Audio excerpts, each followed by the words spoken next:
evening. I'm Cynthia McFadden. We begin tonight with the death of another loathed Middle Eastern tyrant, a man who was also for decades a sponsor of international terror, Moammar Gadhafi.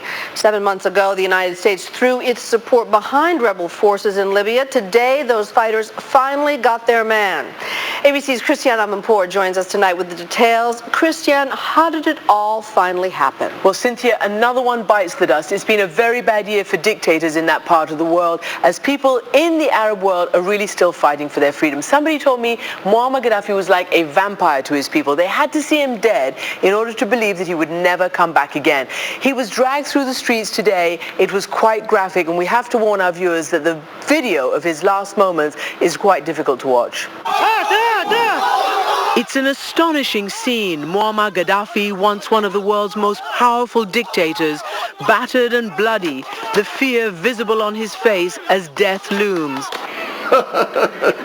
Hard to believe this was him just months ago, laughing off the armed rebellion that today finally ended his 42-year rule over Libya. They love me, all my people with me. They love me all. But if they do love you... They will die to protect me, my people. It would be his final interview, and his legendary eccentricity was on full display. The President of the United States, the leaders of Britain and other leaders are calling on you to step down, to leave Libya, to leave your position of power. Will you do that? Why do I leave my homeland? Why do I leave Libya?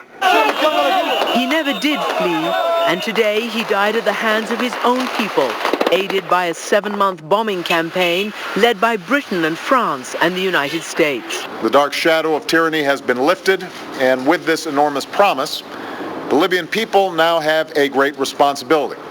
Just 27 when he first came to power in Libya, Gadhafi was a dashing figure who quickly created a cult of personality. Dressed in flashy outfits that bordered on costume, he surrounded himself with a phalanx of heavily armed women known as the Amazonian Guard. He welcomed visiting dignitaries in a tent that he pitched wherever he went. Perhaps his most infamous moment was the bombing of Pan Am 103 over Lockerbie, Scotland, which killed 270 people, most of them Americans. At home in Libya, he created an insular world that he ruled with an iron fist. As you drove through the streets of Tripoli, the capital, his image was everywhere, and he loomed large within even his own family. A father to 8 children by 2 wives, his offspring were just as outlandish as their father. One son flew in Beyoncé for a New Year's Eve party. Another kept a pet lion at the Tripoli Zoo. And Gadhafi's glamorous daughter Aisha, with her dyed blonde hair, was known as the Claudia Schiffer of North Africa. So what was it like to live in Gadhafi's world? Tonight, we bring you an exclusive look from a very unlikely source. No, for me it was all opportunity.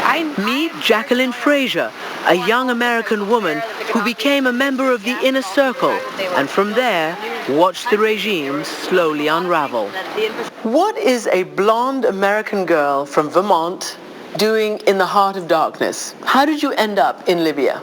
A mutual friend in Los Angeles who introduced me to Saadi Gadhafi. Saadi Gadhafi was long considered a playboy, even among his high-living family. He had left Libya for Europe, where he had a brief and unspectacular career as a professional soccer player. But by last year, he had returned to Libya with the intention of helping to create new business in the country. And I was hired to be a liaison between incoming American companies for a project he was working on. And when you got to Tripoli, what did you think? I mean, the plane landed, you got out for the first time. What was going through your mind? It was surreal. I saw very few women were out and about on the streets and in my environment as I kind of navigated the streets of Tripoli. And what was that like, being the only foreigner, being a woman, being American and blonde? Everywhere you go, they're very welcoming in Libya. They love, and anyone who's coming in, it shows, I think, a sign of prosperity that their country is coming up. So they love to see maybe a blonde American woman represents the future to them. And Jackie felt good about the future of Libya as foreign investment rolled in. And she says the Gaddafis always treated her well. I didn't feel the oppression or the kind of culture of paranoia that you would as a typical Libyan. So I saw the best parts of Libya. So when did you become aware? Did you become aware of the the dark side of the Gaddafis. I knew of the dysfunction within the family early on because I knew there was a lot of competition. Over what? Over attention from the father, success, the chance to prove that they were not only a good son, but a good leader. There were times when he would favor one son, and that son would feel very confident, and then the father would change favor and favor another son, and that created fissures within their family. Soon her concerns were much bigger than family dynamics. The country had started to buck under Gaddafi's rule, and there were the stirrings of a revolution in eastern Libya. How did you perceive the first rumblings of the uprising? Very little. I think that's one of the reasons that plays into this kind of denial factor for the family and for the Libyans, was there was very little rumblings. So when Tunisia fell and when Egypt fell, with two countries on both sides falling, I asked the question many times, what is your plan? What is happening? And I saw nothing. Was it scary? It wasn't scary until the day after it happened, after the revolution, where we knew things were really starting to move. And yes, that was scary. She says Gaddafi and his family were in denial.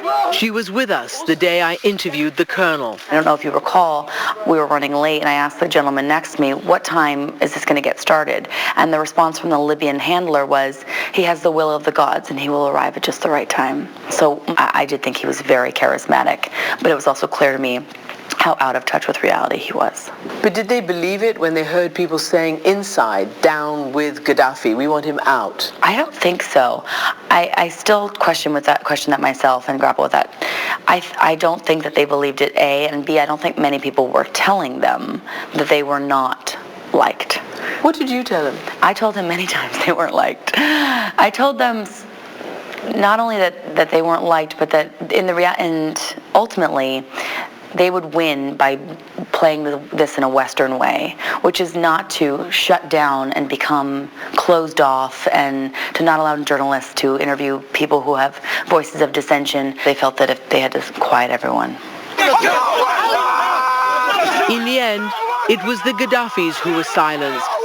The dictator dead, a fate Jacqueline had predicted. Are you surprised that they didn't give up, that they didn't leave? Not at all.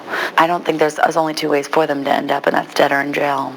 A bloody legacy that today came to a bloody end. For Nightline, this is Christiane Amanpour. Our thanks to Christiane.